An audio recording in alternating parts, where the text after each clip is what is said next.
Always ready to do the news. So, welcome to this edition of the Native News Update on this November 25th. I'm your host for today's program, Paul Demain. Many of the stories viewed here can also be found at our website at IndianCountryNews.com. Here are the news stories for the day from the Associated Press and other Native news sources. Authorities say a former basketball standout at Hayes Lodgepole High School in Montana has passed away on November 23rd after a medical emergency at the Hill County Jail where he was being held. A.J. Long Soldier, 18, was in custody November 22nd when a detention officer requested medical assistance just before 10:30 p.m. Hill County Sheriff Don Brostrom said the teen was taken to hospital where he passed away Monday morning. The cause of death has not been released. Long Soldier, a freshman at Haskell Indian Nations University in Kansas, returned to Montana recently to attend the funeral of his grandfather. Also, this is the funeral notices for Jim Mose, a son of the late Archie Mose of the St. Croix Chippewa in Wisconsin.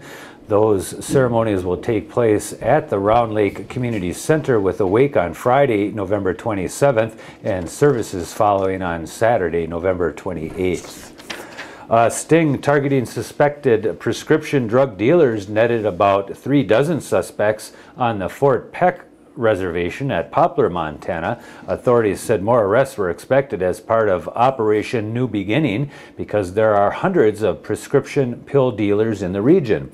Law enforcement officers from nearby cities and counties, along with the Montana Highway Patrol and Fort Peck Tribal Police, helped serve the arrest warrants on November 23rd. 23 female suspects were booked at the Roosevelt County Jail in Wolf Point, while 12 men were booked into the tribal jail in Poplar. The Prairie Band Potawatomi Nation will celebrate the grand opening of its brand new Judicial Center on Tuesday, December 8th at 10 a.m. with an open house followed by tours of the new building at 11444 158 Road in Mayetta, Kansas. Watasi Color Guard will post colors and the Honorable John Wabunsi, Chief Justice of the Court of Appeals, will give remarks that day. The 4,800 square foot building includes a courtroom, a large jury waiting room, judges' chambers, administrative offices, and 3 small conference rooms. And today we have 2 short interviews with our growing group of ICTV field reporters out there that are beginning to take on some of these reports from around the country. And this is about Thanksgiving. So here is Marty Curry, followed by Mark Trey. All right, we got Thanksgiving coming up, Martin Curry. You're Saginaw Chippewa, stuck on an island in Lake Superior. What are you going to do for Thanksgiving? Do you have an abundance or do you have famine? And on the island of Madeline, we talked a little bit about Wendigos and cannibalism, and if you don't have very much on Madeline Island, what is it? Sure. Well, I tell you, Paul, food preparation prior to the winter is, centerpiece to Native culture historically. You gotta put away what you harvested. You gotta smoke the meat. You gotta catch the fish. So I'm doing a little bit of that to stave off me becoming a Wendigo in the middle of the winter. I've got some really nice venison hindquarters that are smoking right now. And they're sure to be a good bartering tool here on the island, maybe barter for some fish or something. But, as we approach Thanksgiving, we kind of meet this holiday as natives with sort of mixed feelings, obviously the issues of what Thanksgiving has denoted in the modern times, but also in the past times, we're looking at the sort of remembrance of the harvest. And that is beautiful. And I think that that's something that most people generally remember around Thanksgiving is that we are tied to the land. All we have comes from the land, from the bread to make our stuffing that is so delicious on Thanksgiving afternoon, to the turkey, to the deer, to the hunt. You got a stash of wild rice somewhere, Manuma in there? I do. I've got a stash of wild rice. I got a stash of some really great Madeline Island apples that came off the tree only a week ago after 2 inches of snow and frost, and they are absolutely delicious. So it's a combination of all of these things that's going to get me through the winter. That's good. How about does Madeline Island have any unique squashes or anything like that that you know of? Well, Paul, I tell you, I've taken this squash thing to the next level here because I am smoking some squash as well.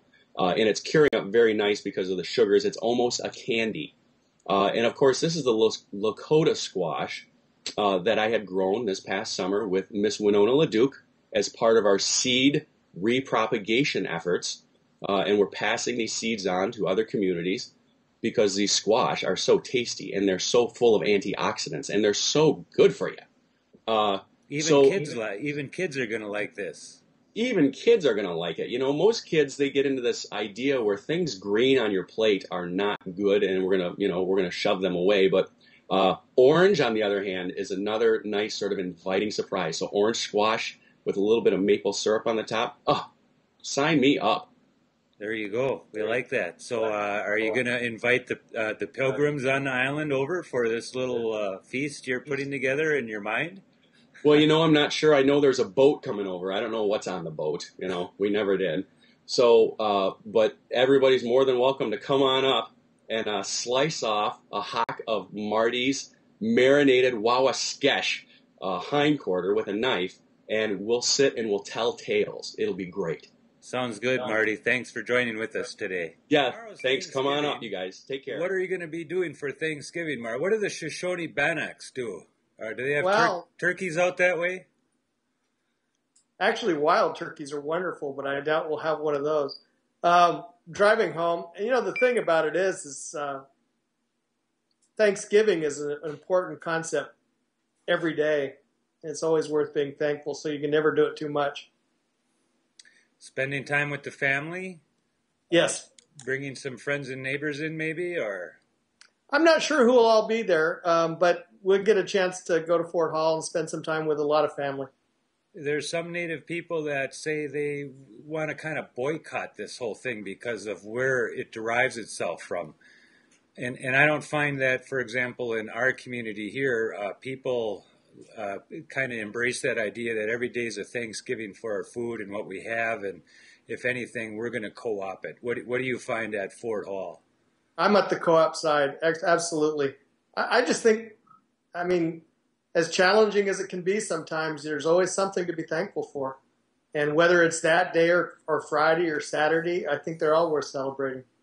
All right. Have you seen any pilgrims around to invite to tomorrow's feast lately? No, they don't show up in Fort Hall very often. All right. Thanks, Mark. Appreciate it. Quote, Americans everywhere will observe our National Day of Thanksgiving. It will be a time of celebration and reflection as we gather with family and friends to count our blessings and remember those less fortunate. But it will also be a time to remember how this holiday began as a harvest celebration between European settlers and the American Indians who had been living and thriving on the continent for thousands of years. That is why on Friday, I encourage every American to join me in observing Native American Heritage Day. My administration is committed to strengthening the nation-to-nation relationship with tribal governments. But it is also important for all of us to understand the rich culture, tradition, and history of Native Americans and their status today, and to appreciate the contributions that First Americans have made and we will continue to make for our nation. That's from the President Barack Obama. And with that, we hope that you enjoy yourself a Thanksgiving Day as we take the day off and meet you back here on Friday, November 27th for the latest Native News Update. Miigwech for joining with us again today.